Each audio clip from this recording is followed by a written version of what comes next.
नमस्कार दोस्तों, स्वागत है आपका हमारे चैनल पर। तो हमारी आज की कहानी है अंधेर, मुंशी प्रेमचंद जी की कहानी। तो चलिए शुरू करते हैं। नाग पंचमी आई। साठे के जिंदा दिल नौजवानों ने रंग बिरंगे जांघिए बनवाए। अखाड़े में ढोल की मर्दाना सदाएं गूंजने लगी। आसपास के पहलवान इकट्ठे हुए और अखाड़े पर तंबोलियों ने अपनी दुकानें सजाईं, क्योंकि आज कुश्ती और दोस्ताना मुकाबले का दिन है। औरतों ने गोबर से अपने आंगन लीपे और गाती बजाती कटोरों में दूध चावल लिए नाग पूजने चली। साठे और पाठे दो लगे हुए मौजे थे। दोनों गंगा के किनारे, खेती में ज्यादा मशक्कत नहीं करनी पड़ती थी, इसीलिए आपस में फौजदारियां खूब होती थीं। आदिकाल से उनके बीच होड़ चली आती थी। साठे वालों को यह घमंड था कि उन्होंने पाठे वालों को कभी सिर न उठाने दिया। इसी तरह पाठे वाले ने अपने प्रतिद्वंदियों को नीचा दिखलाना ही जिंदगी का सबसे बड़ा काम समझते थे। उनका इतिहास विजयों की कहानी से भरा हुआ था। पाठे के चरवाहे यह गीत गाते हुए चलते थे: साठे वाले कायर सगरे पाठे वाले हैं, सरदार और साठे के धोबी गाते। साठे वाले 60 हाथ के जिनके हाथ सदा तरवार, उनके लोगन के जन्म नसाए जिन पाठे मान लीन अवतार। गरज आपसी होड़ का यह जोश बच्चों में माँ दूध के साथ दाखिल होता था, और उसके प्रदर्शन का सबसे अच्छा और ऐतिहासिक मौका यही नाग पंचमी का दिन था। इस दिन के लिए साल भर तैयारियां होती रहती थीं। आज उनमें मार्के की कुश्ती होने वाली थी। साठे को गोपाल पर नाच था, पाठे को बलदेव का गर्रा। दोनों सूरमा अपने अपने फरीक की दुआएं और आरजुएं लिए हुए अखाड़े में उतरे। तमाशाइयों पर चुंबक का सा असर हुआ। मौजे के चौकीदारियों ने लठ और डंडों का यह जमघट देखा और मर्दों की अंगारे की तरह लाल आंखें तो पिछले अनुभव के आधार पर बेपता हो गए। इधर अखाड़े में दांव पेंच होते रहे। बलदेव उलझता था, गोपाल पैंतरे बदलता था। उसे अपनी ताकत का जोम था, इसे अपने कर्तव्य का भरोसा। कुछ देर तक अखाड़े से ताल ठोकने की आवाजें आती रहीं। तब यकायक बहुत से आदमी खुशी के नारे मार मार उछलने लगे।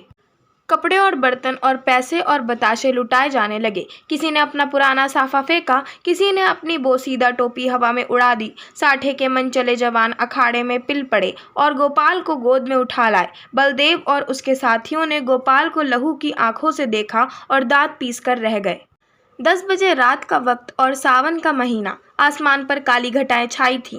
अंधेरे का यह हाल था कि जैसे रोशनी का अस्तित्व ही नहीं रहा।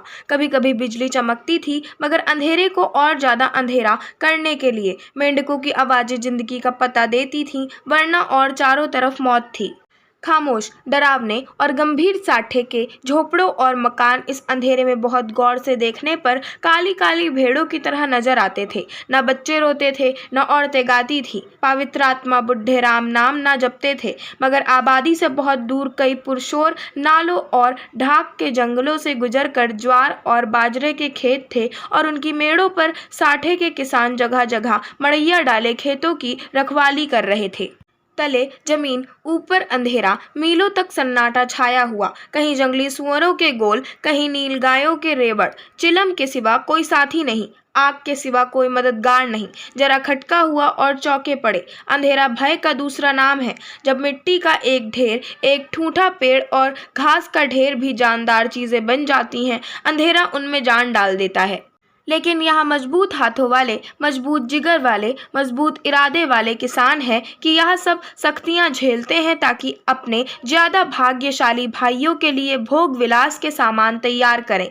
इन्हीं रखवालों में आज का हीरो साठे का गौरव गोपाल भी है, जो अपनी मड़ैया में बैठा हुआ है और नींद को भगाने के लिए धीमे सुरों में यह गीत गा रहा है: मैं तो से नैना लगाए पछताई रे अचाकन। उसे किसी की पाँव की आहट मालूम हुई। जैसे हिरन कुत्तों की आवाज़ों को कान लगाकर सुनता है, उसी तरह गोपाल ने भी कान लगाकर सुना। नींद की अंघाई दूर हो गई। लठ कंधे पर रखा और मड़ैया से बाहर निकल आया। चारों तरफ कालीमा छाई हुई थी और हल्की हल्की बूंदें पड़ रही थीं। वह बाहर निकला ही था कि उसके सर पर लाठी का भरपूर हाथ पड़ा। वह त्योरा कर गिरा और रात भर वहीं बेसुध पड़ा रहा। मालूम नहीं उस पर कितनी चोटें पड़ी। हमला करने वालों ने तो अपनी समझ में उसका काम तमाम कर डाला, लेकिन जिंदगी बाकी थी। यहाँ पाठे के गैरतमंद लोग थे, जिन्होंने अंधेरे की आड़ में अपनी हार का बदला लिया था। गोपाल जाति का अहीर था, न पढ़ा न लिखा, बिल्कुल अक्खड़। दिमाग रोशन ही नहीं हुआ तो शरीर का दीपक क्यों घुलता। पूरे 6 फुट का कद, गठा हुआ बदन, ललकान कर गाता तो सुनने वाले मील भर पर बैठे हुए उसकी तानों का मजा लेते। गाने बजाने का आशिक होली के दिनों में महीने भर तक गाता। सावन में मुल्हार और भजन तो रोज का शगल था। निडर ऐसा कि भूत और पिशाच के अस्तित्व पर उसे विद्वानों जैसे संदेह था। लेकिन जिस तरह शेर और चीते भी लाल लपटों से डरते हैं, उसी तरह लाल पगड़ी से उसकी रूह असाधारण बात थी। लेकिन उसका कुछ बस न था। सिपाही की वह डरावनी तस्वीर जो बचपन में उसके दिल पर खींची गई थी, पत्थर की लकीर बन गई थी। शरारतें गईं, बचपन गया, मिठाई की भूख गई, लेकिन सिपाही की तस्वीर अभी तक कायम थी। आज उसके दरवाजे पर लाल पगड़ी वालों की एक फौज जमा थी, लेकिन गोपाल जख्मों से चूर, दर्द से बेचैन होने पर भी अपने मकान के अंधेरे कोने में छिपा हुआ बैठा था। नंबरदार और मुखिया, पटवारी और चौकीदार रौब खाए हुए ढंग से खड़े दारोगा की खुशामद कर रहे थे। कहीं अहीर की फरियाद सुनाई देती थी, कहीं मोदी रोना धोना, कहीं तेली की चीख पुकार, कहीं कमाई की आंखों से लहू जारी। कलवार खड़ा अपनी किस्मत को रो रहा था। फोहश और गंदी बातों की गर्म बाजारी थी। दारोगा जी निहायत कारगुजार अफसर थे। गालियों में बात करते थे। सुबह को चारपाई से उठते ही गालियों का वफीजा पड़ते थे। मेहतर ने आकर फरियाद की, हुजूर अंडे नहीं हैं। दारोगा जी हंटर लेकर दौड़े और उस गरीब का भुरकुस निकाल दिया। सारे गांव में हलचल पड़ी हुई थी।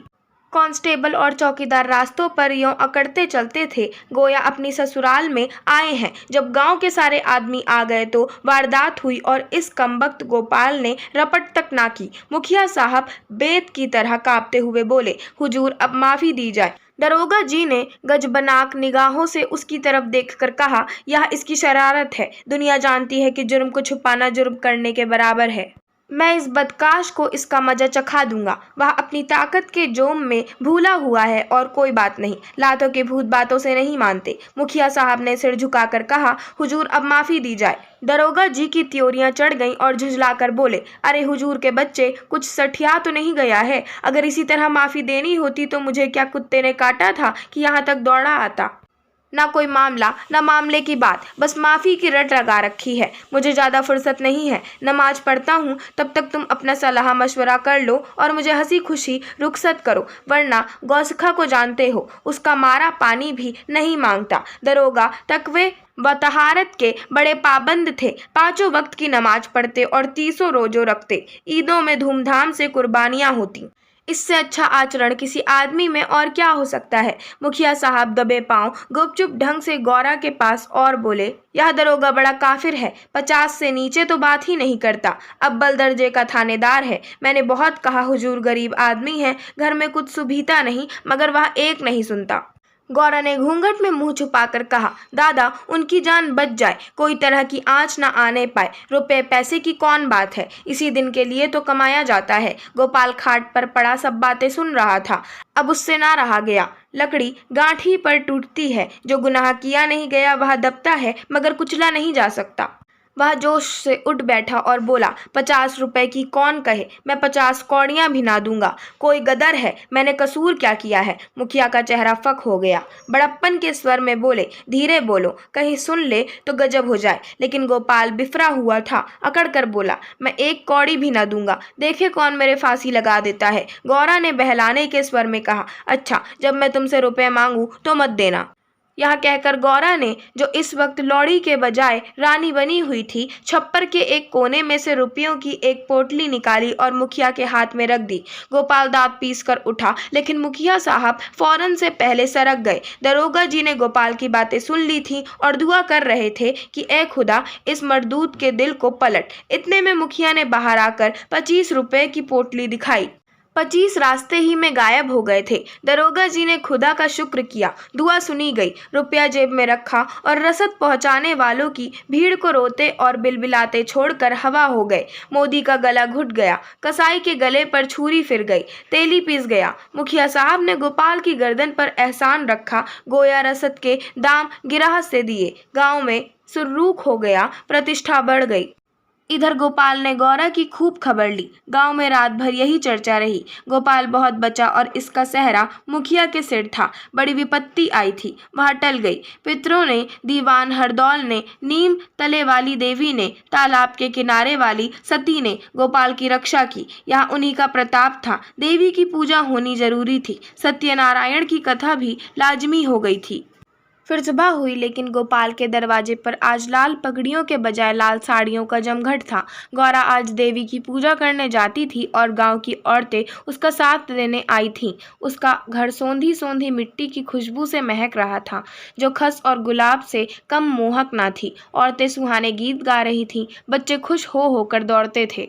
देवी के चबूतरे पर उसने मिट्टी का हाथी चढ़ाया, सती की मांग में सेंदूर डाला, दीवान साहब को बताशे और हलवा खिलाया। हनुमान जी को लड्डू से ज्यादा प्रेम है, उन्हें लड्डू चढ़ाए। तब गाती बजाती घर को आई और सत्यनारायण की कथा की तैयारियां होने लगी। मालिन फूल के हार, केले की शाखें और बंधनवारे लाई। कुम्हार नए दिए और हांडियां दे गया।